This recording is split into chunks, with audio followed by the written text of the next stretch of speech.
Yo, look at this. I cannot believe this. Once again, Rolex, Rolex, Rolex. Yeah.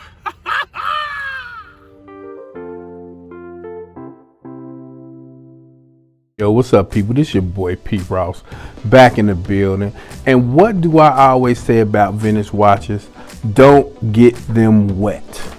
And what did I turn around and do? Hopped in the shower with my vintage GP on wrist. How could I do this? You know what I mean?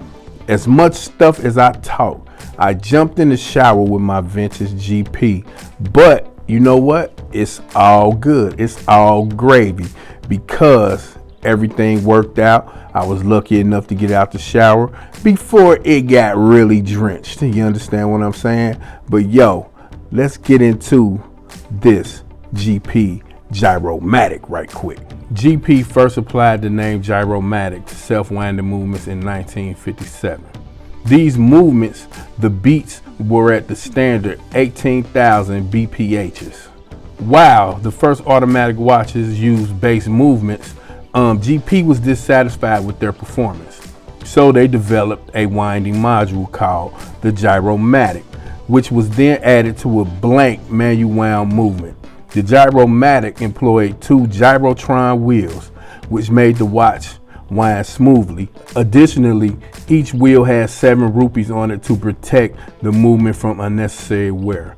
Although Girard Perregaux would go on to develop a high beat version of the Gyromatic in the 1960s, early Gyromatic watches are still excellent examples of self-winding technology, which was still in its infancy at this point. Okay, and right now, let me just take the time out to thank the homie at SoCal Watch Reviews, Miguel, for passing this gem along to me. It's definitely appreciated, my brother. But just some basic info behind the Gyromatic. You know what I mean? Most of them, the case materials were gold, steel, rose gold, steel, and yellow gold. The years of production, 1952, 1960, 1961, 1969, and the 1970s. Just from what I've seen, the case diameters kind of range between 34 millimeters and 35 millimeters.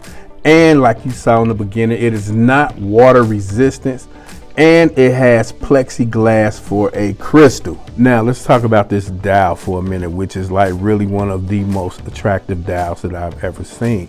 When you look at it, the white dial definitely pops, and the indices and numbers are all 10K gold filled, along with one of the great features of this watch, the minute, the second, and the hour hand, you know what I'm saying, which is also 10K gold filled.